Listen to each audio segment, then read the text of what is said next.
কি বলে দেখো চাচা, আপনি এই বয়সে এই কাঠ চুলা করতেছেন, মানুষের দৌড়ে দৌড়ে দেখি ঘরেন, আপনার ছেলে মেয়ে নেই চাচা? আছে দুটো, এক ছেলে এক মেয়ে। তারা দেখে না আপনার? দেখে তাই এক মেয়ে এক ছেলে, তো ছেলেতে যা করে তা হয় না। মানে আর একটা বউ করে খেতে গিয়ে ওতে কুলায় না, না চাচা? স্যার স্যার, এক মিনিট স্যার। ওটা কি হয় দেখেছি মানে ওতে চলতেছে না, না? না। তো চাচা, চাচা সবচেয়ে দুঃখের বিষয় আপনার চলে না যখন, তাহলে কি করতে হবে? এখন যদি সাহায্য সহযোগিতা করে তবে আবার ভালো হবে। মানে আপনারে যদি কেউ একটু সহযোগিতা করে বা সাহায্য করে তাহলে আপনার একটু উপকার হয়। তাহলে আপনার জন্য আমারও খুব কষ্ট হচ্ছে।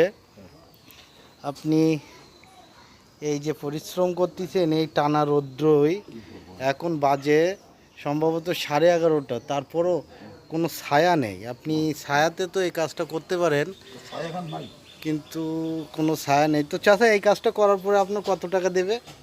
কত দেবে? 200 টাকা তাই দিচ্ছে। 200 টাকা তাই দেবে না? হ্যাঁ, এ তো খুব কষ্টদায়ক। তো আপনার সাহায্যের প্রয়োজন, তো ঠিক আছে চাচা, দেখি কোনো সহৃদয় ব্যক্তি যদি আপনার সহযোগিতায় হাত বাড়িয়ে দেয় তাহলে। হ্যাঁ গাইজ, বন্ধুরা, এই চাচা আসলেই সত্যকার অর্থেই উনি খুব অসহায়। আপনাদের যে যার মতো যদি কোনো সহযোগিতা করার হচ্ছে মন থেকে থাকে, তাহলে আপনারা এই চাচার একটু সহযোগিতা করবেন।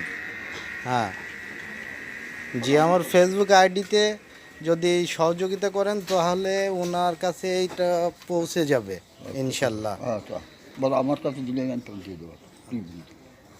সবার জন্য একটু আপনি কিছু বলুন। সবার জন্য আমরা খুব কষ্টের ভিতরে আছি, জিনিসপত্র সব দাম, যা আয় করছি তা কুলাচ্ছে না। সব জিনিসের দাম। 10 টাকা আয় করছি না, 20 টাকা 50 টাকা খরচ, 50 টাকা করে দাও। আমরা কী করি বাস করতে হবে আপনার জন্য সবাই।